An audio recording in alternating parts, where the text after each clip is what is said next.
ஆஹா, ஹல்லேலூயா. தேவனுக்கு மகிமை உண்டாவதாக.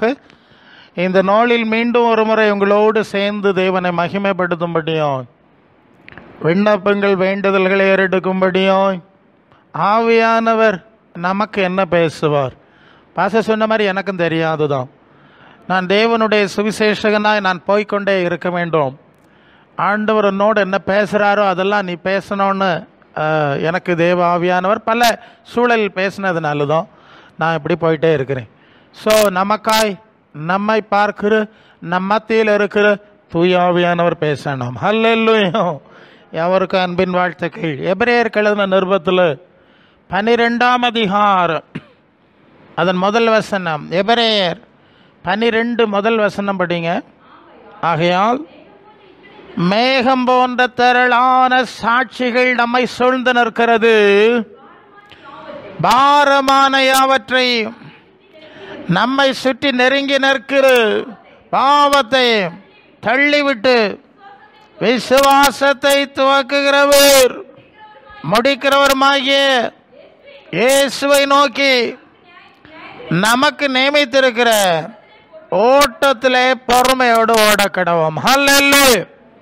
வாழ்க்கைன்னா எவ்வளவு பிரச்சனைகளும் பாரங்களும் துன்பங்களும் நிறைஞ்சதுங்கிறது எல்லாருக்கும் தெரியும். தெய்வ பிள்ளைகளானாலும் சரிதான், தெய்வ விசுவாசம் இல்லாத அவிசுவாசியனாலும் சரிதான், எத்தனையோ துயரங்கள் வேதனை கஷ்டப்படுறாங்க. இதுக்கு என்ன அடிப்படை காரணம்? நம்முடைய ஆதாம் ஏவலாகி நம்முடைய ஆதி பெற்றோர் செஞ்ச பாவத்தினால வந்த சாபம். அது ஆதியாகமம் 3:16-19 படிக்கிறோம். நீ உயிரோடு இருக்கிற நாளெல்லாம் வருத்தத்தோடே வாழணும் என்கிற ஒரு சாபத்தை வச்சிட்டார். அதன் விளைவை நம்ம எல்லாரும் அனுபவித்து கொண்டிருக்கிறோம். ஹல்லேலூயா. இதை நீங்கள் அறிஞ்சிருக்கணும். நம்ம பைபிளில் தொடக்க நூலில் சொல்லியிருக்கிற ரகசியம் மற்றவங்களுக்கு விஷயம் தெரியாது, நமக்கு சொல்லி தந்திருக்கிறார். சாத்தானுக்கு அவங்க கீழ்ப்படிஞ்சனால சாபம் வந்துடுச்சு. இந்த சாப உலகத்தில், சாப சரீரத்தில், சாப சூழ்நிலையில் நம்ம வாழ்ந்துட்டு இருக்கிறோம். அதுதான் உண்மை. ஆனால் தேவன் கிருபையினாலே நம்பிக்கையற்று வாழுகிற பல மனிதர்கள் மத்தியில் இருந்து தேவனை குறித்த நம்பிக்கை, நமது ஆண்டவரை குறித்த நம்பிக்கை, அவர் நமக்கு ஆயத்தம் பண்ணி கொண்டிருக்கிற பரலோகத்தை குறித்த நம்பிக்கையை கொடுத்து இந்த இடத்துல கொண்டு வந்திருக்கிறார். ஹல்லேலூயா. அப்போ மற்ற மனிதர்களுக்கும் நமக்கு ஒரு முக்கியமான வேறுபாடு உண்டு. அவங்க பல கடவுள், பல தெய்வம், பல வழிபாடெல்லாம் வச்சுருக்காங்க. எல்லாரும் வச்சுருக்காங்க. தெரியல, ஒவ்வொரு நாளும் என்னெல்லாம் செய்கிறாங்க, எவ்வளோ கடினமான காரியங்கள்லாம் செய்கிறாங்கங்கிறது நமக்கு தெரியும். அவங்க பிரச்சனை தீரணும், நினச்சதை சாதிக்கணும், வாழ்க்கையில் நல்லா இருக்கணும், அவங்களுக்கு நிறைய சூழ்நிலை. அதுக்காக வேண்டி தான் அவங்க அந்த தெய்வங்களை வச்சுருக்காங்க. பாரம்பரியமாக எத்தனையோ தலைமுறையாக அதை செய்கிறாங்க, எல்லாம் செஞ்சிட்ருக்குறாங்க. ஆனால் நமக்கு ஆண்டவர் இந்த நம்பிக்கையை, இந்த விசுவாச சூழ்நிலை எதுக்கு தந்தார் தெரியுமா? பிரச்சனைகளெல்லாம் தீர்க்கிறதுக்காக தரல. பிரச்சனையெல்லாம் தீர்க்கிறதுக்கு தரல. நீங்கள் அந்த வசனத்தை படிக்கலாமா? வெளிப்படுத்தல் 21:4, 23:4 2 வசனம் படிங்களேன். 21:3-4 2 வசனம் படிங்க. பரலோகத்திலே உண்டான பெரும் சத்தத்தை கேட்டேன். அது மனுஷர் மத்தியிலே தேவனுடைய வாசஸ்தலம் இருக்கிறது. அவர்களிடத்தில் அவர் வாசமாக இருப்பார், அவர்கள் அவருடைய பிள்ளைகளாக இருப்பார்கள். அப்புறம் தேவன் தாமே இவர்களோடு கூட இருந்து அவருடைய தேவனாக இருப்பார். கண்ணீர் யாவையும் தேவன் துடைப்பார். இனி மரணம் இல்லை, துக்கம் இல்லை, அலறுதலும் இல்லை, வருத்தமும் இல்லை, அதெல்லாம் ஒளிஞ்சு போயிட்டு. ஹல்லேலூயா. எங்கே என்ன சொல்லியிருக்கு? இந்த தேவன் தம்முடைய பிள்ளைகளோடு இருப்பார். எத்தனை நாள் இருப்பார்? ஒரு 60 வருஷம், 70 வருஷம், 80 வருஷமா? என்றென்றைக்கே இருப்பாருங்க. அதானே அது? தேவன் அவர்களோட இருப்பார். ஏன்னா அவர்கள் தேவனுடைய பிள்ளைகள். இந்த தேவனுடைய பிள்ளைகள்ங்கிற வார்த்தைக்கு லூக்கா 20:36, லூக்கா 20:36 மரித்தோர் உயிர்த்தெழுதல் அடைய பாத்திரவான்களாய் எண்ணப்படுறவங்க, பெண் கொள்கிறதில்ல, கொடுக்கறதில்ல, அவர்கள் இனி மரிக்க மாட்டார்கள். இனி மரிக்கவும் மாட்டார்கள். உயிர்த்தெழுதலின் பிள்ளைகளானபடினாலே தேவதூதருக்கு ஒப்பானவர்களும் தேவனுக்கு அப்போ தேவனுக்கு பிள்ளைகள்ங்கிற வார்த்தையை தேவ தூதர்களுக்கு ஒப்பா இருக்கிற நிலையாக விளங்கிக் கொள்ளலாம். சரியா? இன்னொரு வார்த்தை என்ன சொல்லலாம்? அது 1 யோவான் 3:2. இப்பொழுது தேவ பிள்ளைகளாய் இருக்கிறோம். இப்போ மாம்சத்தில் சரீரத்தில் தேவ சித்தம் செய்கிற தேவ பிள்ளைகளாய் இருக்கிறோம். இனி எவ்விதமாக இருப்போம்? அவர் இருக்கிற வண்ணமாகவே அவரை தரிசிப்பதனாலே அவருக்கு ஒப்பா இருப்போம் என்று. சரிதானே? 3:2 தானே வசனம்? சரிதானே? 1 யோவான் 3:2. சரி. இப்போ நம்ம தேவ சித்தம் செய்கிற தேவ பிள்ளைகளாக இருக்கிறோம். எவ்விதமா இருப்போம் என்று இப்ப புரியல. ஆகிலும் அவர் வெளிப்படும் போது அவர் இருக்கிற வண்ணமாகவே நாம் அவரை தரிசிப்பதனாலே அவருக்கு ஒப்பாயிருப்போம். அப்ப தேவ தூதர்களுக்கு ஒப்பானவர்கள், தேவகுமாரனுக்கு ஒப்பானவர்கள். ஒரு ஐடியா கிடைச்சல. இப்படி ஒரு சூழலில் நாம் இருக்க போறோம், இருக்க வேண்டும். புரிஞ்சுதா? மற்றவங்க எல்லாம் அவங்க இங்கே ப்ராப்ளம் தீர்த்துட்டு சாவாமல் இருக்கலாமான்னு பார்த்துட்டு அப்புறம் முடியாமல் ஒரு நாள் செத்து போய் அப்புறம் பலவிதமான சடங்குகள்லாம் நிறைவேற்றிட்டு அப்படியே அவர் இறைவனடி சேர்ந்தார். அப்புறம் அது என்னது, விண்ணக வாழ்வின் 2ஆம் ஆண்டா அப்படிலாம் போட்டுறாங்கல்ல, விண்ணக வாழ்வின் 2ஆம் ஆண்டு. அவர் அங்கே ஃபோன் பண்ணி சொன்னாங்களா, நான் 2 வருஷமாக பரலோகத்தில் தான் இங்கே இருக்கிறேன். என்னடா இது எல்லாம் இவங்களே கற்பனை பண்ணிக்கிறாங்கல்ல. உலகத்தில் இருக்கும்போது விண்ணக வாழ்வை தேடினாங்களான்னு தெரில, அதை பற்றி சிந்திச்சாங்களான்னே நமக்கு தெரில. இவங்க ஒட்டி விட்டாங்க. அவர் 2 வருஷமாக பரலோகத்தில் இருந்தார். இப்படி தான் எல்லாரும் இறைவனடி சேர்ந்தார், அங்கே சேர்ந்தார், இங்கே சேர்ந்தார்லாம் சொல்லிட்டு போட்டு அது அவ்வியப்பாடு. இப்போ நமக்கு ஆண்டவர் அவர் இருக்கிற வண்ணமாகவே அவரை போல அவர் இருக்கிற சூழ்நிலையில் இருக்க முடியும் என்கிற ஒரு அடிப்படை தத்துவம். என்னது? Basic concept. அடிப்படையை கிறிஸ்தவ சுவிசேஷன் அடிப்படையை அதுதான். நீங்கள் ஞாயிற்றுக்கிழமை நாம் அன்றைக்கு கர்த்தருடைய நாள் அல்லது அன்றைக்கு தான் ஓய்வு நாள்னு நம்ம நினைக்கிறோம் இல்லையா? யூத கேலண்டர் அது ஓய்வு நாள். 6 நாளில் வேலை செஞ்சார், 7ஆம் நாளில் ஓஞ்சிருந்தார், பரிசுத்தமாக்கினாருங்கிறதுலாம் சனிக்கிழமை. என்னது? சனிக்கிழமை தான், அதெல்லாம் சந்தேகம் கிடையாது. ஞாயிற்றுக்கிழமை வாரத்தில் முதலாவது நாள். அப்போ ஓய்வு நாளுங்கிறது சனிக்கிழமைங்கிறது தான் ஆசரித்தாங்க. ஆனால் ஆதி திருச்சபையின் நாட்களில் இந்த ஞாயிற்றுக்கிழமை வாரத்தின் முதலாவது நாளை கர்த்தருடைய நாள். அது என்ன நாள்? இயேசு நாள் அப்படின்னு ஒரு நாள். அது வெளிப்படுத்தின விசேஷத்துலேயும் கர்த்தருடைய நாளில் ஆவிக்குள்ளானே. இந்த கர்த்தருடைய நாள்னா என்ன அர்த்தம் தெரியுமா? அது மாதிரி ஒரு நாள் தான் விடிகாலையில் இயேசு உயிரோடு எழுந்தார். அல்லேலூயா. அப்போ கிறிஸ்தவ சுவிசேஷத்தின் அடிப்படை மரித்தோரின் உயிர்த்தெழுதல் தான். நீங்கள் சுவிசேஷம்லாம் அப்படி தான் பேசினாங்க. இயேசு உயிரோடு எழுப்பினார், நம்ம எழுப்புவார், கிரியைக்கு வெள்ளனை கொடுப்பார், பரலோகத்தை கொடுப்பார். இதுதான் செய்தி.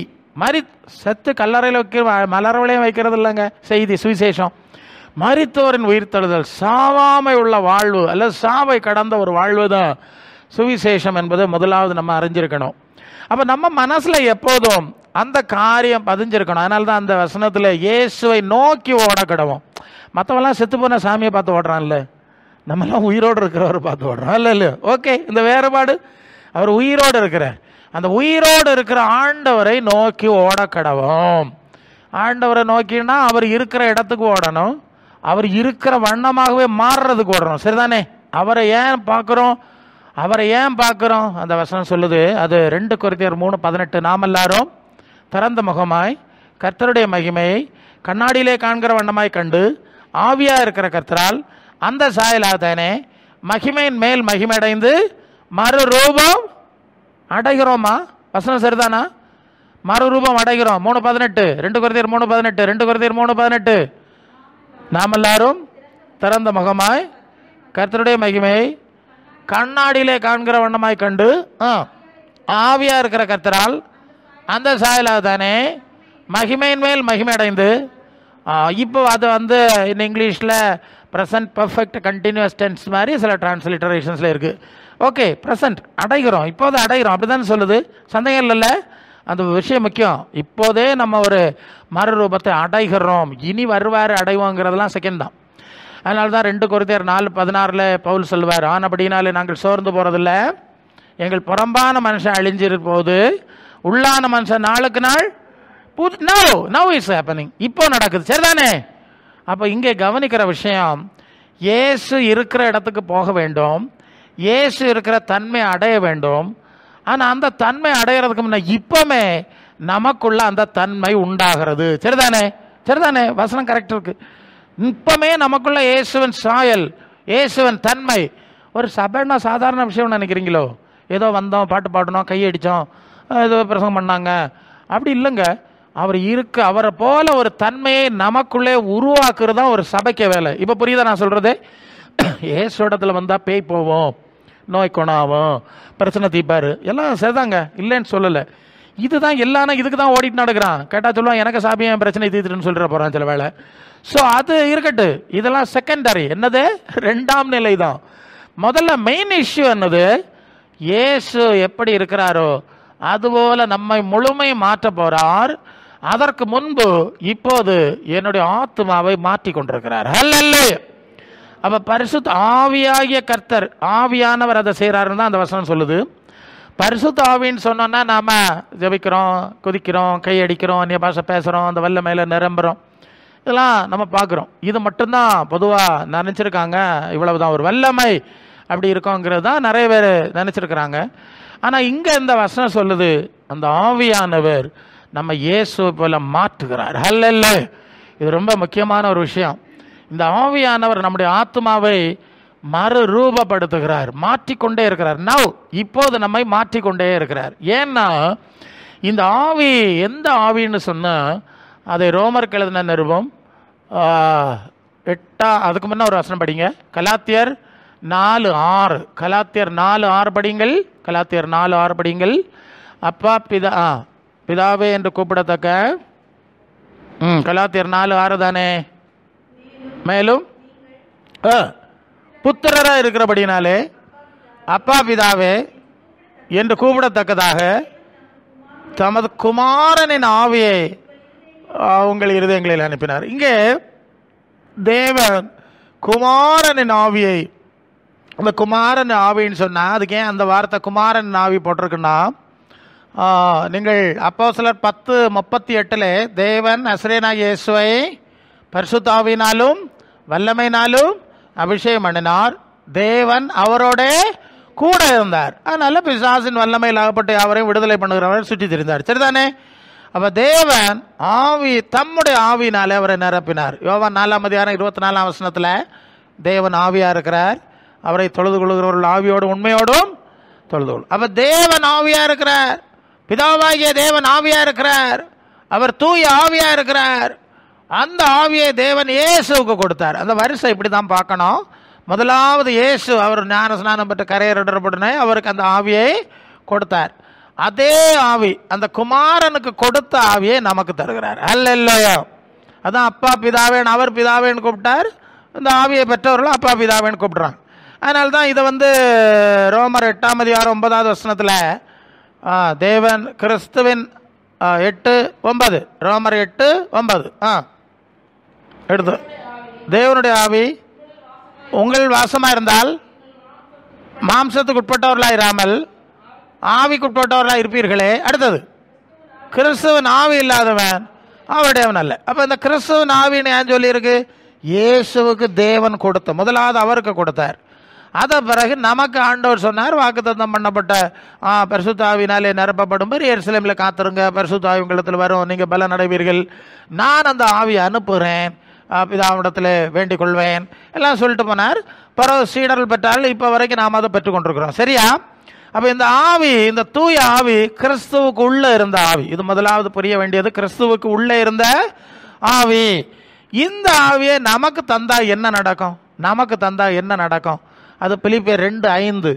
பிலிப்பியர் 2:5 கிறிஸ்து இயேசுடைய சிந்தையே படிங்க. பிலிப்பியர் கிறிஸ்து இயேசுடைய சிந்தையே உங்களிலும் இருக்கு. போதும், பார்த்தீங்களா? அப்போ கிறிஸ்துவுக்குள்ளே இருந்த ஆவி நமக்குள்ள வந்தா என்ன நடக்கும்? அந்த சிந்தை வருமா வராதா? வரணுமா வராண்டாமா? கவனிங்க, இதுதான் பிரச்சனை.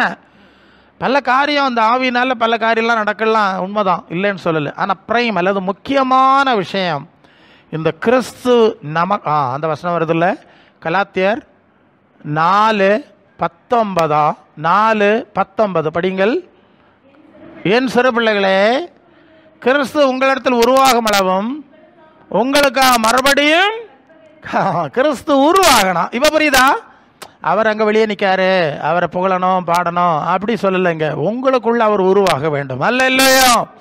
அப்போ கிறிஸ்துவை இந்த தூய ஆவியானவர் நமக்குள்ளே உருவாக்க வேண்டும். உருவாக்குகிறாரா? உருவாகி கொண்டிருக்கிறாரோ? கிறிஸ்துவுக்கு ஏற்ற சிந்தை நமக்குள்ளே உண்டாகுதா? கிறிஸ்துவின் சாயல் நமக்குள்ளே தெரிகிறதா? ஹல்லேலூயா! இதுதாங்க முக்கியம். எத்தனை வருஷம் கூட்டத்துக்கு வந்து போனோம், ஆண்டவரை புகழ்ந்துட்டு போனோங்கிறதுல பிரச்சனை. அவர் நமக்குள்ள உருவானாரா? எந்த அளவு உருவாயிருக்கிறாரு? ஏன்னா நீங்கள் வந்து எபேசியர் 4:11 ஏதோ தேவகுமாரனாகி இயேசுவை அவரை பற்றி அறிவிலும் 4:11 எபேசியர் 4:11 நாம் அனைவரும் தேவனுடைய குமாரனை பற்றும் விசுவாசத்திலும் அறிவிலும் ஒருமைப்பட்டவர்களாகி கிறிஸ்துவின் நிறைவான வளர்ச்சியின் அளவுக்கு தக்க பூரண புருஷராகும் வரைக்கும். ஆமாம், பூரண புருஷராகணும். சபை சீர்தல் நிறைய இருக்குது. சபை சீர்திருந்தனம், பரிசுத்தவான்கள் சீர்திருந்தனம். அதுக்கு வேண்டிய அப்போஸ்தலர், தீர்க்கதரிசிகள், மேய்ப்பர்கள், போதகர்கள், சுவிசேஷர் 5 விதமான ஊழியக்காரர்களை வைத்தார். நாம் இனி குழந்தைகளாயிராமல் அன்புடனே சத்தியத்தை கைக்கொண்டு தலையாகிய கிறிஸ்துவுக்குள் எல்லாவற்றிலும் அவரை போல வளர்கிறவர்களாக இருக்கும்படி சபையை வைத்தார். எதை வைத்தார்? இங்கே ஒரு காரியம் நான் சொல்லணும். சபையை வைத்தார். பைபிளில் வந்து இந்த சபை புதிய ஏற்பாடு சொல்கிறேன். நீங்கள் 1 கொரிந்தியர் 12:28 தேவனானவர் சபையிலே முதலாவது அப்போஸ்தலரையும், இரண்டாவது தீர்க்கதரிசிகளையும், போதகர்களையும், அதுக்கப்புறம் வரங்களையும், அற்புதங்களையும், குணமாக்கும் வரங்களையும், ஊழியங்களையும், ஆளுகைகளையும், பல ஆசைகளையும், அற்புதம் இப்படியெல்லாம் எங்கே ஏற்படுத்தினார்? எங்கே? சபையில். இப்போ புரியுது அந்த வார்த்தை? அந்த வார்த்தை உங்களுக்கு தெரியணும். இது சபையிலே ஏற்படுத்தினார். எபேசியர் 4:11 சபை பற்றி தான் சொல்லியிருக்கு. சபை. இந்த சபைன்னா என்னன்னா, இங்கே ஒரு நபர் இங்கே வர்றார், இல்லைன்னா வெளியே நமக்குள்ளே கொண்டு வர்றோன்னா அந்த நபரை இயேசுவின் சாயலில் தன்மையில் வார்த்து உருவாக்கி எடுக்கிற அமைப்பு பேர் தான் சபை. இப்போ புரியுதா நான் சொல்றது? ஏதோ ஆராதனை நிற்கிறது இல்லை, இயேசு நாமத்தில் ஒரு கூட்டணி இல்லை, ஒரு பெரிய கோபுரம் கட்டி மேலே சிலுவை வைக்கிறது கிடையாது. அதெல்லாம் சொல்லலை. கிறிஸ்துவின் தன்மை, அவருடைய சாயல், அவருடைய குணம், அவருடைய அதிகாரம், அவருடைய வல்லமை, எல்லாம் ஆல் ஆஸ்பெக்ட்ஸ் எல்லாவற்றையும் ஒரு நபருக்குள் உருவாக்கி பூரணப்படுத்துகிற அந்த ஸ்ட்ரக்சர், அந்த ஒரு அமைப்பு இருக்குல்ல, இதுக்கு பேர் தான் சபை. இப்போ புரியுதா நான் சொல்றது? இதில் வந்து அற்புதம் இருக்குது, தீர்க்க தரிசனம் இருக்குது, வெளிப்பாடு இருக்குது, எல்லா காரியங்களும் இருக்குது, அந்நிய பாஷை இருக்குது, எல்லாமே எங்கே இருக்குது? எதுக்குள்ளே இருக்குது? சபை. இப்போ இன்னொரு கான்செப்ட் வந்து நீங்கள் பார்க்குறீங்க. அது என்னென்னா ஜெப கோபுரம். இன்னொன்று கேட்குறீங்களே, என்னது ஜெப கோபுரம்னு கேட்குறீங்க. அப்புறம் ஜெப கூடாரம்ங்கிறாங்க, தேவனுக்கு வீடுங்கிறாங்க. நான் உள்ளதை அப்படியே சொல்லணும், நான் தானே சொல்லி தரணும். வீடுன்னு சொல்லுவாங்க, கூடாரம்பாங்க, எல்லாம் நிறைய ஒரு புதிய டைப் ஆஃப் ஒரு விஷயம் வந்துட்டு இருக்குல்ல, பார்க்குறீங்க. உண்மையை சொன்னால் இங்கே இருக்கிறது சபையை தான் கட்ட ஆண்டவர் சொன்னார். சபை ஸ்ட்ரக்சரை உருவாக்கி அவர்களை கிறிஸ்துவின் சிந்தையில் வளர்க்கிறது தான் சொன்னார். இதுக்கு வெளியே இந்த மாதிரி தனி கூடாரம், ஜப கூடுகைலாம் இருக்குல்ல, அது வந்து தேவனுடைய திட்டம் கிடையாது. அல்லையோ, இயேசுவின் சுவிசேஷ திட்டம் கிடையாது. அது ஏன் இந்த ப்ராப்ளம் வந்துன்னா, இப்போ ஒரு ஆளுக்கு வந்து, இப்போ நான் ஒரு சுவிசேஷகன், எனக்கு சுவிசேஷகன், நான் இங்கே தமிழ்நாட்டிலும் அங்கே கேரளத்திலும் எனக்கு 2 பாஷையிலும் பேச தெரியும், தாராளமாக நான் பேசுகிறேன். எங்கே பேசுகிறேன்னா சபைக்கு உள்ளே தான் பேசுகிறேன். நல்ல எல்லா சபையும் ஒன்றும் பிரச்சனை கிடையாது. தெருப்பிரசங்கம் பண்ணுறேன். இப்போ புதங்க வேலைக்கிழமை தெருப்பிரசங்கம் பண்ணணும். ஒரு வாரத்துக்கு ஒரு நாள் தெருப்பிரசங்கம் உண்டு. நாங்கள் இந்த ஸ்பீக்கர் சிஸ்டம் எல்லாம் கொண்டு வச்சு தெருவில் நின்று பிரசங்கம் பண்ணுவோம். அது தெருவில் பண்ணுவோம். எங்களுக்கு கிட்ட யாராவது வந்தால் அவளுக்காக ஜோம் பண்ணுவோம். நம்பர் கொடுத்து பக்கத்தில் ஏதாவது சபை இருக்கான்னு கேட்போம். பரிசுத்த ஆவியினாலே நடத்தப்படுற சபை, எந்த சபையாக இருந்துட்டு போட்டு நீங்கள் அங்கே போனோன்னு டைரக்ஷன் கொடுப்போம். எங்கள்கிட்ட தொடர்பு கொண்டாலும் அதுக்கு ஏதாவது வழியில் சபைக்கு தான் அனுப்பி வைக்கணும். புரியுதா? ஒன்று சபைக்கு அனுப்பி வைக்கணும். நாங்களும் அந்த சபையில் போய் அப்பப்போ அப்படி சுற்றிக்கிட்டே வருவோம்ல, எல்லாம் செஞ்சிருவோம். அதான் 5 விதமான ஊழியக்காரர்கள் சொல்லியிருக்குல்ல, எல்லோரும் சேர்ந்து தான் அந்த கிறிஸ்துவின் சரீரத்தை கட்டுகிறோம்.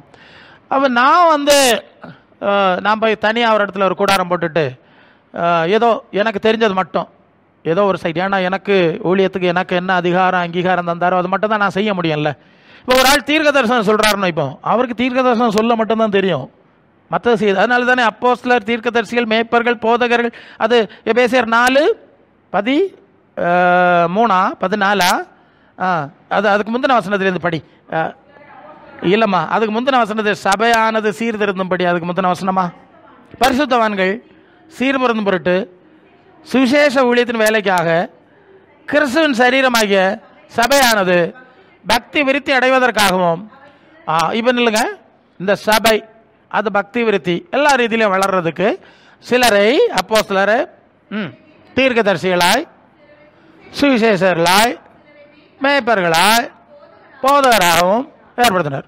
இப்போ இது எல்லா இந்த வேலைகளை எங்கே நடக்கணும்? சபைக்குள்ள நடக்கணும். அவர் பாஸ்டர் இருப்பார், அவர் மேய்க்கிற வேலை செய்வார்.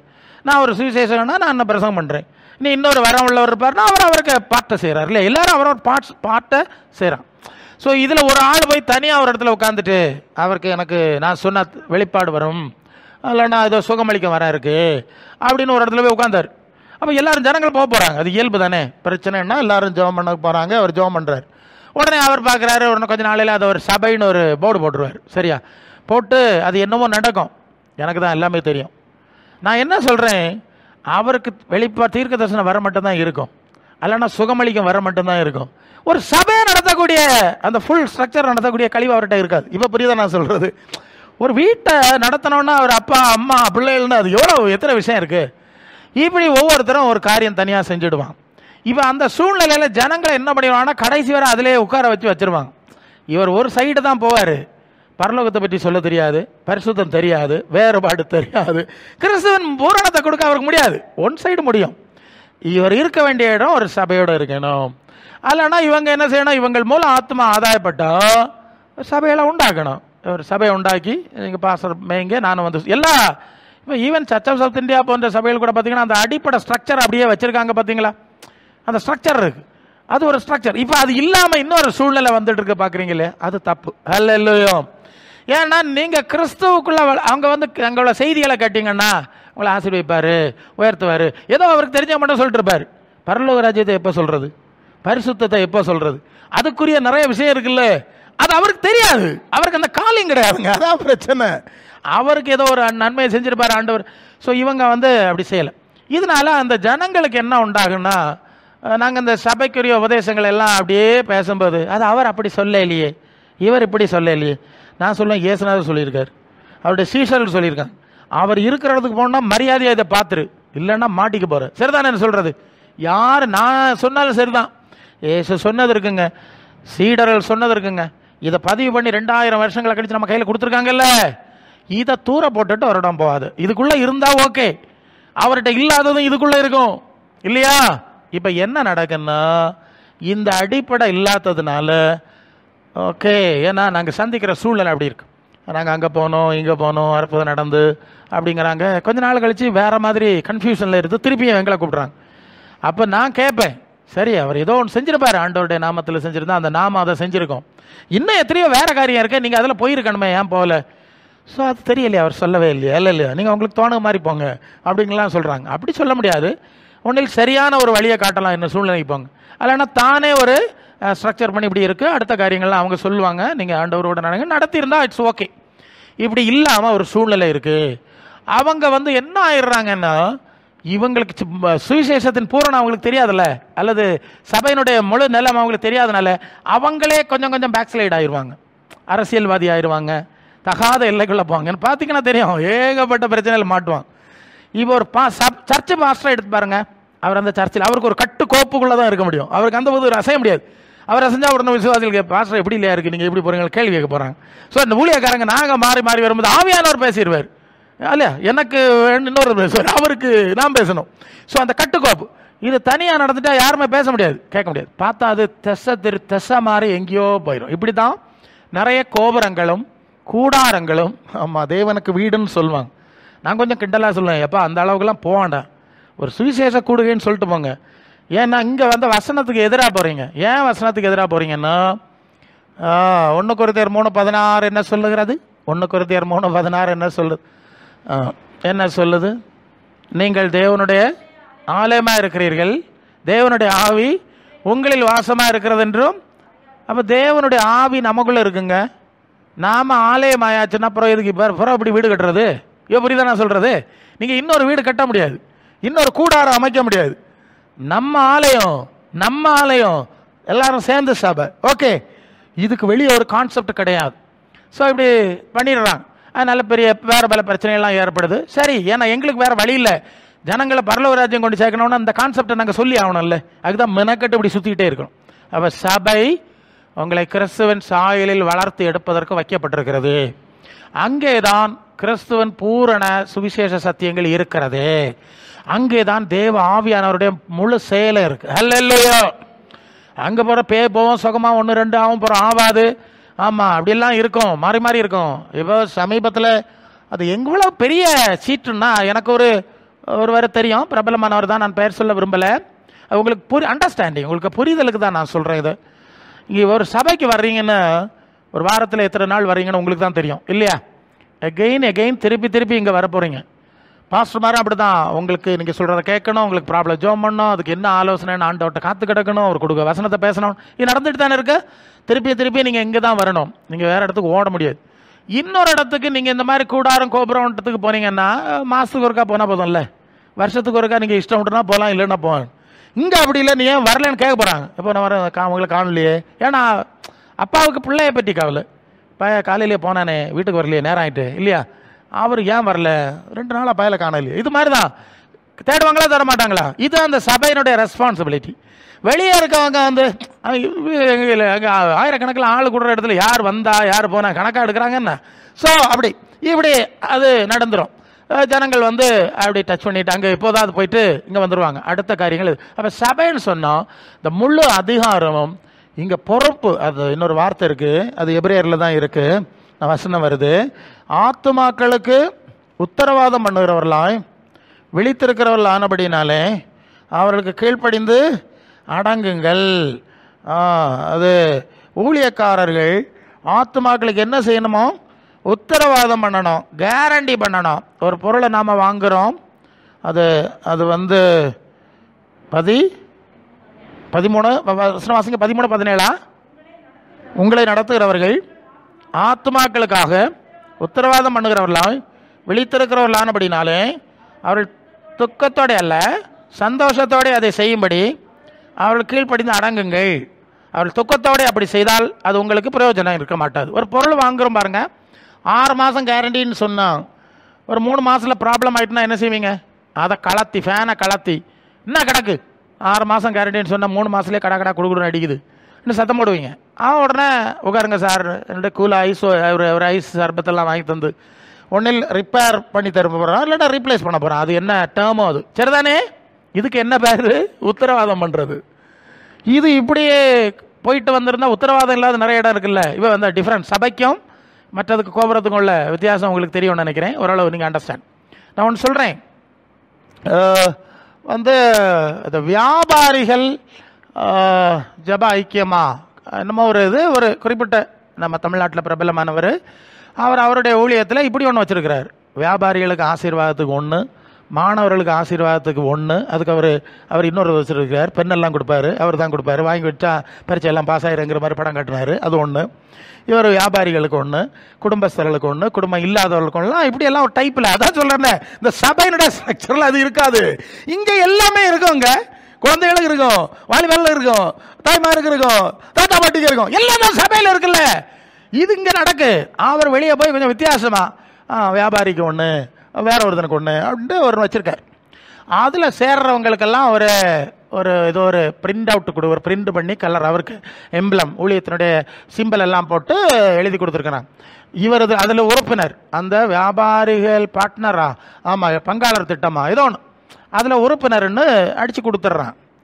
அதில் என்ன போடுறாங்கன்னா, இயேசு என் தொழில் பங்காளர். இப்போ புரியுதா? இதில் சேர்ந்தா அவங்க தொழிலில் இயேசுவும் பார்ட்னர் ஆயிடுவாராம். அதான் இயேசு என் தொழில். இப்போ இயேசுநாதர் வியாபாரி ஆக்கியாச்சு, அவரே என்ன ஆக்கியாச்சு? என்னுடைய தொழில் பங்காளர். தொழில் பங்காளர்னா என்னென்னா, 2 பேர் சேர்ந்து தொழில் பண்ணுவாங்க, பார்ட்னர்ஷிப் பண்ணி, அந்த தொழிலில் லாபம் வந்தாலும் ஆளுக்கு 50-50, நஷ்டம் வந்தாலும் ஆளுக்கு 50-50. அதுதான் அந்த பார்ட்னர்ஷிப்பினுடைய, அது எத்தனை பேர் சேர்றாங்களோ அதை பொறுத்து. இப்போ இயேசுநாதரே தொழிலில் பார்ட்னராக சேர்த்தாச்சு இல்லை, இனி நஷ்டம் வந்தால் அவருக்கு நஷ்டம், அதனால் நஷ்டம் வர விட மாட்டாராம். என்ன கள்ளத்தனம் தேவையா இது? அவர் இந்த உலகத்தில் எங்கே வியாபாரிக்கு, உலகத்திலே ராஜா வாக்கு குட் பண்ணாங்களா, நான் வரலன்னு ஓடி போயிருக்காரு. என்னுடைய ராஜு எந்த உலகத்துக்குரியதுன்னு சொன்னால் இவரை பிடிச்சி வியாபாரி ஆகிட்டாங்க. அதெல்லாம் இயேசு என் தொழில் அதில் அடிச்சிருக்கோம், அடித்த எழுதிதான் கொடுப்பாங்க, இயேசு என் தொழில் பங்காளர் அப்படின்னு. வேறு ஏதோ வசங்கள்லாம் அங்கே இங்கே நினச்செல்லாம் சாமர்த்தியமாக பண்ணி தொழில் ஆசிரியர். அப்போ தொழிலில் நஷ்டமே வராது. அதான அர்த்தம். நான் ஒரு இடத்துல எனக்கு 6 டிரைவிங் லைசன்ஸ் ரெனியூவல் போனோம். ஸோ அதுக்காக வேண்டி போனால் அந்த மனுஷன் ஒரு இந்து மனுஷன், அவனுக்கு சாமியை வச்சுருக்கான், இதுக்கு மேலே அதை ஃபோட்டோவை ஃப்ரேம் பண்ணி போட்டிருக்கான், ரெண்டுக்கும் சேர்த்து கீழே சாம்பிராணி போய் வைக்கிறான், இங்கே இருந்து போஞ்சு கீழே இருந்து போய் மேலே போகுது. நான் தற்செயலாக அப்படியே கண்ணை உருட்டி விட்டுருந்தேன், என்னடா இப்படி ஒன்று ஒட்டியிருக்கு அப்படின்னு பார்த்தா நம்ம அண்ணன் இயேசுவின் தொழில் பங்காளர், இவர் அங்கே போய் இவரும் வாங்கி கொண்டு விட்ருக்காரு. புரியுது நான் சொல்கிறது? இப்படிலாம் விட்ருக்கான். ஸோ இங்கே ஒரு பக்கத்தில் தான் ஒரு இடத்துல வந்து ஒரு பெரிய தொழில் ஸ்தாபனத்தை திறந்து வைக்க வந்தார். வந்து எல்லாம் வச்சுட்டு போனார். பாவம், அவரும் செத்து போனார், அவருக்கு மனைவி இறந்து போனாங்கன்னு கேள்வி. பில்டிங் எல்லாம் பேங்கு எடுத்துடுச்சு, மாட்டிடுச்சு. இன்னொருத்தர் சொன்னார், அவருக்கு 60 லாரியா, இந்த டாரஸ் லாரின்னு சொல்கிறாங்கல்ல, இந்த 4 வழிச்சாலை வேலை ஃபஸ்ட்டில் நடந்தபோது அதில் பெரிய கான்ட்ராக்ட் ஒர்க்கில் இருந்துகிட்டு இருந்தேன். அப்போ இந்த அண்ணன்ட்டு தான் போவார், அங்கே தான் டெம்போ ட்ராவலர் கொடுத்தேன், அது கொடுத்தேன், அது கொடுத்தேன். அப்புறம் பார்த்தா எல்லாமே நஷ்டம், எல்லாம் போச்சு, வண்டியும் போச்சு, காரும் போச்சு, லாரியும் போச்சு, வீடும் போச்சு, சொத்து போச்சு. இப்போது இனி வீட்டும் ஃப்ளட்ஜ் பண்ணியாச்சு, அடமானம் வச்சாச்சு, இனி வேற எங்கேயாவது ஒழிச்சு ஓடணும். இப்படிங்கிற நிலையில் நாங்கள் சந்தித்தோம். அல்ல இல்லையா? இதெல்லாம் வெளியே தெரியாது, இதெல்லாம் டிவியில் காட்ட மாட்டாங்கல்ல, விளம்பரம் பண்ண மாட்டாங்கல்ல, ஏதோ ஒருத்தரை கொண்டு வச்சு ஏதோ ஒரு சாட்சி சொல்லி அது மட்டும் போட்டுருவாங்க. ஆனால் அந்த சபையில் இது நடக்காதுங்க. ஏன்? நீங்கள் தான் திருப்பி திருப்பி இங்கே தான் வரப்போகிறீங்களே, கஷ்டம் வந்தாலும் இங்கே தான், லாபம் வந்தாலும் இங்கே தான். ஸோ எங்களுக்கு தப்பி ஓட முடியாது சபைக்கு, இல்லையா? பதில் சொல்லும் பிரசங்க யாரு? கொஞ்ச நாளே கர்த்தர் ஆசீர்வதிப்பார் சொல்றீங்களன்னு மூக்கறுக்க மாதிரி கேட்டுருவீங்க. இதுதான் சபையினுடைய ரெஸ்பான்சிபிலிட்டி. அங்கே நடக்கிறது தான் ஏகப்பட்டது. இதெல்லாம் படம், வெளியே நடக்கிறது ஒரு படம். ஸோ தயவு செய்து இதில் ஏமாந்துறாரு. தலைக்கு வேற பெயிண்ட் அடிச்சிருவாங்க, கரை படிச்சிருக்காங்கல்ல, என்ன தலைக்கு தொல்லை நிறைக்கப்படாதா, பாவம்மா, அப்படி வசனம் இருக்கா? முதல் வயதுள்ளவர்களுக்கு மகிமை அவர்களுடைய நரை, இல்லையா? அப்படி ஒரு வசனம் இருக்குல்ல? இல்லை, அவர் வச்சார் நரை முடியும்னா வயசானவர், அவருக்கு ஒரு தனி ராயல்ட்டி இருக்குது, தனி மரியாதை இருக்குது, அவருக்கு அனுபவம் வாய்ந்தவர், இல்லையா? அவர் தனி மரியாதை, ஐயா உட்காருங்க, ஐயா பேசுங்க அப்படின்னு சொல்லுவார். அது தேவன் வச்ச ஒரு ஏற்பாடு தான். இது வேண்டாங்கிறான், நான் இன்னும் காலேஜ் பையன் மாதிரியே இருப்பேன், வளரல, அதான் உண்மை. வளர்ந்தோம், வளர்ந்து போகிறோம், வளரதும் பெயிண்ட் அடிக்கிறான். எல்லாம் தலைக்கு விக்கெல்லாம் வச்சுருக்கிறாங்களாம். அந்த தலைக்கு கஷண்டின்னு சொல்லுவோம். சில ஆளுகளுக்கு தலையில் நடுவில் முடி இருக்காது, அது எங்கள் அப்பா கூட, அது ஒரு இயல்பான ஒன்று, அது ஒரு மகிமை தான், அதில் ஒன்றும் யாரும் குறைச்சி மதிப்பிடலை. நாங்கள் அவர் தலைக்கு விக்க வச்சுட்டு அவர் ஆசீர்வாதம் என்னமோ சொல்கிற தலைப்பெல்லாம் போட்டிருக்காரு, இதுதான் ஆசீர்வாதம். இதெல்லாம் படம். இப்போ புரியுதா? ஒரு சபையில் நாங்கள்லாம் செய்ய முடியாது, நீங்கள் தாரமாராக கேள்வி கேட்டு போடுறீங்க, என்னவோ நினச்சிருக்கிறீங்க. ஸோ ஓகே, அப்போ எங்களுக்கும் ஆண்டவர் கிறிஸ்துக்கு ஏற்றபடி நடக்கணும். சிஎஸ்ஐ சபையில் பாஸ்டராக இருந்தால் கூட ஒரு அங்கியை போட்டு இப்படி தான் இவர் ஹவுஸ் விசிட்டுக்கு போனாலும் போகணும், அல்ல இல்லையோ? ஆமாம், இல்லைன்னா அது வேறு கேள்வி கேட்டுருவாங்க. ஸோ இதுதான் அந்த சபையினுடைய ஸ்ட்ரக்சர். இதை நீங்கள் புரிஞ்சுருங்க. இதுக்குள்ளே இருந்து அந்த சபையின் மூலம் தேவன் செய்கிற காரியங்களில் கவனமாக நடக்கணும். அநேகர் இந்த நாட்களில் இங்கே இருந்தாலும் மனசம்படம் அங்கேயே கிடக்கும், அல்ல இல்லையா? இனி எப்படா மாதத்துக்கு கடைசி சனிக்கிழமை வரும், இல்லைன்னா அந்த நாள் வரும், மனசெல்லாம் அங்கேயே இருக்கும். ஏதோ அங்கே போனால் ஏதோ கொடுத்துருக்க மாதிரி, இங்கே பேருக்கு தான் இருக்க மாதிரி இருப்பாங்க. அது ரொம்ப தப்பு, அப்படி செஞ்சிடாதுங்க. அதே ஆண்டவர் தான் அங்கேயே இருப்பார். நீங்கள் நம்பினா அவர் அங்கே இங்கே தான் இவர் தானே இருக்கணும், அவர் நடத்தணும். ஆக சபையை வைத்திருக்கிறார். சபையினுடைய வேலை என்ன? அது கிறிஸ்துவின் சாயலை நமக்குள்ளே உருவாக்குவது. ஹல்லேலூயா. அதுக்கு கூட எக்ஸ்ட்ரா நமக்கு நீங்கள் வந்து மத்தேயு 6:33 முதலாவது தேவனுடைய ராஜ்யத்தையும், அப்போ என்ன நடக்கும்? இவள் மேலே சொல்லியிருக்கல, என்னத்தை உண்போம், என்னத்தை குடிப்போம், என்னத்தை உடுப்போம், அதெல்லாம் கொடுக்குறேங்கிறார். இதுதானே வசனம். அப்போ தேவ கிறிஸ்துவின் சாயலில் நீங்கள் வளர ஒப்பு கொடுக்கும்போது மற்ற காரியத்தை அவர் புறப்படுகிறார். நீங்கள் கிறிஸ்துவின் சாயல் வேண்டாம், நாங்கள் உலகத்தின் சாயலில் போவோம்னா அப்போ நீ உலகத்தின் தலைவனிட்ட போன்னு சொல்லுவார், உலகத்தின் அதிபதி பிசாசு. சரிதானே? கிறிஸ்து ஆண்டவர். நீங்கள் வந்து யோவான் 15:7, நீங்கள் என்னிலும் என் வார்த்தைகள் உங்களில் நிலைத்திருந்தால் நீங்கள் வேண்டிக் கொள்வது எதுவோ அது உங்களுக்கு செய்யப்படும். நீங்கள் என்னிலும் என் வார்த்தை 15:7 சரியா? என்னிலும் வார்த்தை உங்களில் நிலைச்சிருந்தா நீங்கள் கேட்டுக்கொள்வது எதுவோ. சரி, அப்போ இயேசுவன் வார்த்தை, இயேசுவன் வாழ்க்கையோடு நமக்கு ஒரு ஐக்கியம் இருக்கணும். சரிதானே? அதான் நான் சொன்னேன், கிறிஸ்து நமக்குள்ளே உருவாகி வளர்றது. இந்த அனுபவம் இருக்கும்போது நம்முடைய வேண்டுதல்களுக்கு பதில் கிடைக்கிறது, பலன் கிடைக்கிறது. பல வேளை நம்ம ஆண்டவரை கனம் பண்ணுவோம், ஆனால் இந்த காரியத்தை விட்டுட்டு நம்ம பிரச்சனை தீர்றதுலே கவனமாக இருப்போம். பிரச்சனை தீராதுன்னு சொல்லிட்டார்ல, 1 போனால் 3 வரணும், 3 போனால் 5 வரணும், அதுக்கு ஒரு தனி இடத்த வச்சிருக்கேன்னு சொல்லிட்டார். நீங்கள் அங்கே பிரச்சனை இல்லாத ஒரு இடம், இனி ஒரு சாபமும் ஏறாது. வெளிப்படுத்தல் 22:3 ஆட்டுக்குட்டியானவர் இருக்கிற சிங்காசனம் இருக்கும் அப்படின்னு சொல்லியிருக்கு. அது வரை அங்கே தான் நம்முடைய மனசை வைக்கணும். என்னத்தை வைக்கணும்? அது என்ன சொல்லுது? மற்ற 6:20-21 பரலோகத்திலே பொக்கிஷங்களை சேர்த்து வையுங்கள். உங்கள் பொக்கிஷம் எங்கே இருக்கிறதோ உங்கள் இருதயம், நம்ம இருதயம் எங்கே இருக்குது சொல்லுங்கள்? பிரச்சனையிலே இருக்குது. அப்படி தானே? உலகத்திலே சுற்றிக்கிட்டு இருக்கு. ஒரு நாளும் பிரச்சனை தீராது. நீங்கள் பார்த்து பாருங்கள், மாறி மாறி மாறி பிரச்சனை பிரசங்கியார், ஒரு வழியில் நிற்க முடியலை. இப்படி தான் இருக்குது எல்லாருக்கும். அப்படி தான் ஏதோ தேவன் தம்முடைய பிள்ளைகளை இந்த பிரச்சனைகளிலிருந்து கரையாற்றி கொண்டு போயிட்டே இருக்கார். அல்லேலூயா. என்ன சொல்லுதியா? தேவ பிள்ளைகள், தேவ சித்தம் செய்கிற பிள்ளைகள் ஆண்டவர் இருக்கிற இடத்துக்கு போய் சேரணும் இல்லை, வழியில் விழுந்துடப்படாதுல்ல. அதனால தனக்கு பிள்ளைகளை காப்பாற்றி கொண்டு போகிறார். இப்போ புரியுதா நான் சொல்கிறது? நீங்கள் உலகத்தின் பிள்ளைகளாக இருந்தால் பார்ப்பாரு, இது உலகத்துக்கு பிள்ளை, நான் இதுக்காக எனக்கு கவலைப்பட போகிறேன். அப்புறம் பிரச்சனை இருக்குல்லாங்க, அது வசனம் இருக்குல்ல. அது யோவான் 17ஆம் அதிகாரத்தில் ஆண்டவர் ஜெபிக்கிறார். வர்றதெல்லாம் போகிறோம். யோவான் 17, நான் அவர்களுக்காக வேண்டிக்கணும். 9, நான் அவர்களுக்காக வேண்டிக் கொள்கிறேன். அந்த வார்த்தையை பாருங்க. உலகத்துக்காக வேண்டிக் கொள்ளாமல் நீர் எனக்கு தந்தவர்களுக்காக வேண்டிக் கொள்கிறேன். உம்முடையவர்கள். அதுக்கு மேலே 8ஆம் வசனம், நீர் எனக்கு கொடுத்த வார்த்தைகளை கொடுத்தேன், அவர்கள் அவைகளை ஏற்றுக்கொண்டார்கள். நான் உம்மிடத்திலிருந்து புறப்பட்டு வந்தேன் என்று நிச்சயமாக அறிந்தார்கள், என்னை அனுப்பினீர் என்று விசுவாசித்திருக்கிறார். அப்போ இயேசுவை பின்பற்றுகிற சீடர்களை பற்றி சொல்லுவார். நான் அவர்களுக்காக வேண்டிக் கொள்கிறேன், உலகத்துக்காக வேண்டிக் கொள்ளல. ஒரு வித்தியாசம் இருக்கா? உலகத்தில் இருக்கவாழ சொன்னதான். எல்லாருக்கும் நான் ஜெபிக்கல. நுட்பம் கண்டிப்பாக இருக்குது. அந்த நிலை இப்பமா இருக்குது. நமக்காக அவர் பரிந்து பேசணும்னா நமக்கும் ஆண்டவருக்கு இடையில் ஒரு தனிப்பட்ட ஐக்கியம் உறவு இருக்கணும். அவருடைய சித்தம் செய்கிற ஒரு தன்மை இருக்கணும். நமக்கு நியமித்திருக்கிற ஓட்டத்திலே ஓடக்கடவுன்னு தான் அந்த எபிரேயர் வசனம் சொல்லுது. அப்போ அதில் என்ன தெரியுது? நிறைய பேர் அப்படி இப்படி ஓடுவாவ, அவங்களுக்கு தோணு மாதிரி ஒவ்வொருத்தனும் ஒரு ரீதியில் ஓடுவாவ, நம்ம பார்க்க இல்லையா? ஆனால் நமக்குன்னு ஒரு ஓட்டத்தை தனியாக நியமித்திருக்கிறது. அல்லேலூயா. அது என்ன ஓட்டம்? இயேசு ஓடின பாதை, அவர் நடந்த பாதை. அது 1 யோவான் 2:6, அவருக்குள் நிலைத்திருக்கிறேன் என்று சொல்றவன் அவர் நடந்தபடியே தானும் நடக்கணுமா? சரி. அது 1 பேதுரு 2:21 இன்னொரு வார்த்தை இருக்கு பாருங்க. அவர் பாடுபட்டு அவருடைய அடிச்சுவடு 21 2:21 1 பேதுரு 2:21 தானே? இல்லை, 1 பேதுரு, அது 2 பேதுருவா இருக்கும். 2 இதற்காக அழைக்கப்பட்டீர்கள், நீங்கள் இதற்காக அழைக்கப்பட்டீர்கள், ஏனெனில் பாடுபட்டு அவருடைய அடிச்சுவட்டிலே நடந்து வரும்படி மாதிரி. அப்போ இயேசுவன் அடிச்சுவட்டிலே நடக்கும்படி நாம் அழைக்கப்பட்டிருக்கிறோம். சரிதானே? அப்போ இயேசுவன் மாதிரி, இயேசுவன் சிந்தை, அப்போ இயேசுவன் தன்மை, எல்லாம் வசனங்கள் பார்த்துட்டோம். இப்படி ஒரு பாதை நமக்கு நியமிக்கப்பட்டிருக்கிறது. நீங்கள் நல்ல கவனிங்க. மற்ற ஆளுவ எல்லாம் அங்கோடி ஓடுவா, அப்படியெல்லாம் நம்ம ஓட முடியாது.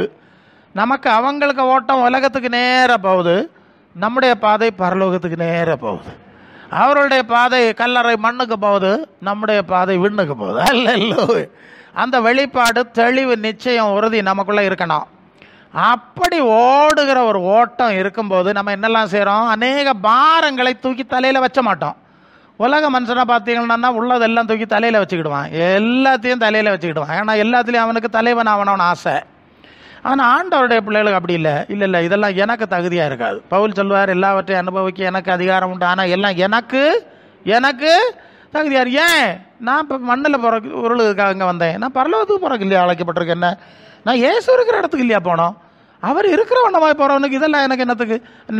எனக்கு லாபமாக இருந்த விளைவை நஷ்டம் என்று விட்டேன், குப்பைமாக எண்ணுகிறேன். பிலிப்பியர்கள் நிருபத்தில் 2ஆம் அதிகாரத்தில் படிக்கும்போது, ஒரு காலத்தில் இதுதான் ஆசீர்வாதம், இதுதான் லாபம், இதுதான் உயர்ந்த காரியம்னு எல்லாம் தூக்கி தலையில் வச்சு ஆடிக்கிட்டே இருந்தேன். ஏன்? அந்த பழைய ஏற்பாட்டினுடைய இது மாதிரி உலகத்தில் பூமியின் உயர்ந்த ஸ்தானம்னு எல்லாம் சொன்னதுனால எல்லாம் தூக்கி தலையில் வச்சுட்டு நடந்தேன். இப்போ என்ன ஆச்சு? இப்போ எல்லாவற்றையும், அது 3ஆம் அதிகாரமா, பிலிப்பியர் 3ஆம் அதிகாரத்தில் 10 இப்படி நான் அவரையும் 11 7 இருக்கு. சரி. ஆகிலும் எனக்கு லாபமாக இருந்த விளைவுகளோ அவைகளை கிறிஸ்துவுக்காய் நஷ்டம் என்று விட்டேன். அது மாத்திரம் கிறிஸ்துவின் இயேசு அறிகிற அறிவின் மேன்மைக்கு எல்லாவற்றையும் நஷ்டம் என்று எண்ணிக்கொண்டிருக்கிறேன். 11ஆம் வசனம், அவருக்காக எல்லாவற்றையும் நஷ்டமென்று விட்டேன், குப்பையுமாக. நீங்கள் நல்லா யோசிங்க. ஒரு காலத்தில் ஆசீர்வாதம்னு அவர் நினச்சிருந்த விஷயத்தெல்லாம் இப்போ குப்பைன்னு சொல்லுவார். ஏன்னா அவர் ஒரு யூதன் இல்லையா, யூத மரபு. அவர் ரோம குடியுரிமை பெற்றிருந்தாருன்னு சொன்னால் அவர் பெரிய செல்வந்தராக இருந்திருக்கணும், பெரிய கல்விமானாக இருந்திருக்கணும், சமூகத்தில் உயர்ந்த அந்தஸ்துள்ளவனாக இருந்தார் தான் ரோம குடியுரிமை கொடுப்பாங்க. அப்போ அவருக்கு உலக ரீதியில் அவர் பெரிய செழிப்பு, ஒரு செல்வந்த நிலையில் இருந்திருக்கணும். அந்த காலத்தில் அதெல்லாம் அவர் ஆசீர்வாதம்னு நினச்சி தலையில் வச்சு ஆடிக்கிட்டே இருந்தார். பிறகு இயேசுவை சந்தித்து நித்திய ஜீவன், மறுமை, இயேசுவோடு கூட இருக்கக்கூடிய மேன்மையை பற்றி அறிஞ்சோன்னு தான் தெரியுது. ஆட்டா, இதுவரை நான் கொண்டு தெரிஞ்ச எல்லாம் குப்பை இல்லையா, இதை தூக்கி தலையில் வச்சு ஆடிக்கிட்டே நடந்திருக்கேனே, இப்போ தான் குப்பையுமா எண்ணுகிறேன். கிறிஸ்துவுக்குள்ளாய் நான் அடைய போகிற மேன்மைகளை குறித்து இன்னும் அறிய வேண்டும், அடைய வேண்டும். அதுக்காக இதை தூக்கி சுமந்துட்டு இருந்தால் அதை அடைய முடியாது இல்லையா. ஆமாம், அழிவுக்குரியதை கொண்டு தெரிஞ்சால் அழியாமல் அடைய முடியாது. அதனால் எல்லாம் இப்போது குப்பையாக எண்ணுகிறேன். ஒரு காலம் ஆசீர்வாதம்னு நினச்சதை இப்போ அவரே குப்பை என்று ஒதுக்கிவிட்டு அவர் ஆண்டவரை பின்தொடர்கிறதை பார்க்கிறோம். அல்லேலூயா. எப்படியாவது அதை அடையணும், நான் எல்லாவற்றையும் அடையலாம் வசனங்கள் அங்கே இருக்கிறது. ஸோ இது மாதிரி, ஏன்னா அவர் ஆண்டவர் அவருடைய கண்ணை குருடாக்குது வரைக்கும் அவருக்கு எண்ணமும் திட்டமும் எல்லாம் வேறு. அவருடைய கண்ணை குருடாக்கி அவருடைய ஆத்மா கண்ணை திறந்து விட்ட பிறகு இப்போ தான் ஒரு புதிய வெளிப்பாடு வருது. ஹல்லேலூயா. இதுக்கு பிறகு வாழ்க்கை பயணம் மாறுகிறது இல்லையா, ஓட்டம் மாறிட்டு நம்ம பைபிளில் தெரியுது. ஸோ இது மாதிரி நமக்குன்னு ஒரு பாதையை ஆண்டவர் நியமித்திருக்கிறார். அது பரலோகத்திலே சென்று முடிகிற பாதை, அது இயேசு இருக்கிற இடத்துக்கு சென்று முடிகிற பாதை, அது இயேசுவோடு நடக்கிற ஒரு பாதை. அந்த புதிய பாதையில் நமக்கு நியமித்திருக்கிற ஓட்டத்திலே பொறுமையோடு ஓடணும். நீங்கள் நல்லா கவனிங்க, அங்கே ஒரு வார்த்தை இருக்குது, பொறுமையோடு ஓடணும். ஏன் பொறுமையோடு ஓடணும்? இது அவசரப்பட்டு ஆத்திரப்பட்டு ஓடுற ஒரு காரியம் கிடையாது. உலகத்தில் பல விஷயங்கள் நடக்குதுல, ரொம்ப ஸ்பீடாக நடக்குது. இப்போ அதை பார்த்தோன்னா நமக்கும் ரொம்ப ஸ்பீடாக போகணும் அப்படின்னு நாம் நினைக்கிறோம். அப்படி அல்ல. நம்முடைய ஆத்மா, நம்முடைய உள்ளான மனுஷன் கிறிஸ்துவின் சாயலிலே பக்குவப்பட வேண்டும். கோழி முட்டையை அடை வைக்கிறீங்க, அதுக்கு 21 நாள்னு அது ஒரு கணக்கு வைக்கிறீங்க. 15 நாளில் எடுத்து உடச்சிட்டா பிரச்சனை ஆயிரும், எல்லாம் டேமேஜ் ஆகி போயிடும், ஒன்றும் இருக்காதுல்ல. அதுக்குன்னு ஒரு டைம் இருக்குங்க. இது மாதிரி தான் எல்லாத்துக்கும். இத்தனை மாதம் ஒரு பிள்ளைன்னா இத்தனை மாதம் இருக்கணும், எவ்வளோ டேட் இருக்கணும், எல்லாம் கணக்கு இருக்குது. இது மாதிரி தான் நாம் கிறிஸ்துவின் தன்மையை, சாயலை முழுமையாக அடைந்து கொள்வதற்கு பொறுமை வேண்டியதாக இருக்கிறது. நீங்கள் நமக்கு டார்கெட் எப்போதுமே நமக்கு பிரச்சனை, நம்ம சுற்றி நடக்கிற, அவன் நேற்று வந்தான், இவன் முந்தா நேற்று வந்தான், அவன் அப்படி இருக்கிறான், இவன் இப்படி இருக்கிறான், இப்படின்னு தான் நீங்கள் பார்த்து நம்ம பழகிடுறோம், தப்பாக பழகிடும். நம்ம மைண்டு இந்த பிசாசு அப்படி தான் செய்கிறான். இப்போ பார்த்தாலும் நம்ம சுற்றி இதை காட்டும்போது நமக்கு ஒரு சலிப்பு உண்டாகுது. என்ன, நமக்கு ஒன்றும் இல்லை. ஆனால் நமக்குள்ளே கிறிஸ்து உருவாகிறார் என்கிறதை பார்க்க மறந்து விடுகிறோம். அல்லேலூயா. கிறிஸ்து உருவாகிறார், கிறிஸ்து வளர்ந்து கொண்டிருக்கிறார், கிறிஸ்துவின் சிந்தையிலே வளர்ந்துட்டு இருக்கிறேன். மகிமையின் மேல் மகிமை, உன்னிலுள்ள வெளிச்சம் இருளாகாதபடி எச்சரிக்கையாயிரு. நமக்கு ஆத்மாவிலே ஒரு வெளிச்சம், பிரகாசத்தின் மேல் பிரகாசம் நடந்துட்டு இருக்கு ஏங்கிறதை அறிவதற்கு மறந்து விடுகிறோம். அல்லது அதை பற்றி சிந்தனையே இல்லாமல் இருந்துடுறோம். இப்போ தூய ஆவியானவர் கிறிஸ்துவின் சிந்தையில் நம்ம, ஏன்னா நான் இப்போ சபைகளுக்கு சொல்வேன், இன்னொரு வேர்டு முன்னால் வருது, நான் சொல்லி முடிக்கலாம். பொதுவாக அந்த சபைன்னு சொன்னால் இன்னைக்குள்ள நிலைமை எப்படி இருக்குன்னு சொன்னால், நம்ம பிரச்சனையெல்லாம் தீரணும், ஜெபம் பண்ணணும், நான் கூட்டத்துக்கு வந்தேன், எனக்கு வேலை கிடச்சிது, வீடு கட்டினேன், அது நடந்தது, இது நடந்தது, பொருளாதார ரீதியில் வளர்ந்துருக்கிறேன், இப்படிப்பட்ட காரியங்களை தான் சொல்லி ஜெபிக்கிறதும் சாட்சி சொல்கிறதுமா இருக்கிறான். எல்லா தெய்வத்தை வழிபடுறவனும் இதை தான் வச்சுக்கிட்டே இருக்கிறான். நான் சொல்கிறது உங்களுக்கு புரியுதில்ல? இப்போ அந்த வார்த்தை இருக்குல்ல, மரியாள் தன்னை விட்டு எடுபடாதன்னு 2 இருக்குல்ல. எல்லாரும் இதை தான், வீடை கட்டினேன், காரை வாங்கினேன், அதை செஞ்சேன், அப்படி கர்த்தர் ஆசீர்வதிச்சார், நடத்தினார். ஏஸ் நீங்கள் நன்றியோடு நினைங்க. இது கிறிஸ்துவின் சபையினுடைய அனுபவம் கிடையாது. அல்லேலூயா. நான் கிறிஸ்துவுக்குள்ளே என்ன வளர்ந்தேன், ஆத்மாவில் என்ன வளர்ந்தேன், இன்னும் கண்ணை மூடுனா நான் என்ன நிலைமைக்கு போவேன். ஏன்னா ஐஸ்வர்யவான் லாசரு சம்பவம் நமக்கு தெரியும். அவன் ஐஸ்வர்யவான், இவன் தெருவில் கிடந்த பிச்சைக்காரன். கண்ணை மூடனோன்னா நிலைமை தலைகள் ஆயிடுச்சு. இங்கே ஐஸ்வர்யமாக இருந்தவன் பாதாளத்தில் இருக்கிறான், இங்கே தெருவில் கிடந்தவன் பரதீசில் இருக்கிறான், அல்ல ஆபிரகாம்பாத்தில் இருக்கிறான். தலைகளை மாறிடும்ல.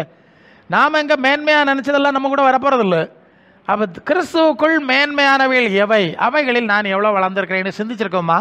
அந்த பக்கம் சபைக்கு இந்த நாட்களில் கிடையாது. அல்ல இல்லையா? சரி, சுகமாக இருக்கேன், சந்தோஷமாக இருக்கேன், கர்த்தர் நடத்துகிறாரு, இல்லை நல்லதுதான், வேணாம் சொல்லு. ஆனால் இது சபையினுடைய அனுபவம் கிடையாது. கிறிஸ்துவுக்குள்ளே நாம் வளர்கிற ஆன்மீக உள்ளான மனுஷன் நல்லது. நம்ம இதெல்லாம் விட்டுருவோம். எதை கொண்டு போவோமோ, ஓகே, எதை கொண்டு போவோமோ.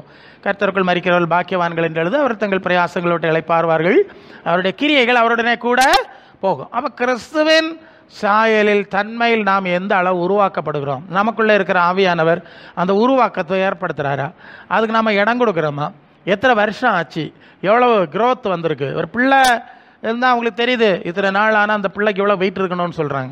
இல்லைன்னா அதுக்கு ப்ராப்ளம் இருக்குது, நீங்கள் அதை மருந்து கொடுங்க, அதை பாருங்க. ஸோ நம்மளே நம்ம வெயிட் பண்ணணும்ல. இத்தனை வருஷம் ஆச்சுல்ல, இத்தனை கூட்டத்துக்கு 5 வருஷம் 10 வருஷம்லாம் நான் என்னெல்லாம் வளர்ந்துட்டேன் அப்படின்னு ஆவிக்கு நான் கிறிஸ்துவுக்குள்ளான்னு சொல்கிறேன், நான் வெளியே எவ்வளோ சொல்லலை. அவன் இந்த கோயிலுக்கு வராதவனும் வளர்ந்துடுறான், அது வெளியே நம்ம பார்த்துட்டு இருக்கிறோம். ஸோ இதில் நாம் சிந்திக்க வேண்டும். அப்போது கிறிஸ்து இயேசுவை நோக்கி ஓட வேண்டும். அதற்குரிய பாதை நியமிக்கப்பட்டிருக்கிறது. அதில் நீங்கள் பொறுமையாய் ஓடும்போது உங்கள் மற்ற காரியங்களை அவர் புறப்படுப்பார். அல்ல நாம் அவருடைய பிள்ளைகளுங்கிற அந்தஸ்தில் வளர்ந்துட்டு இருந்தால் நம்ம பிள்ளைகளுக்கு நல்ல ஈவுகளை கொடுக்குறோம் இல்லையா. இதுதான் இதுக்கு அடிப்படை. இதில் எப்போதும் கவனம் செலுத்தணும். இதை கவனம் செலுத்தி தான் மற்ற ஜபம் மற்ற காரியம்லாம் அடுத்தது நடக்கணும். இது அடிப்படை.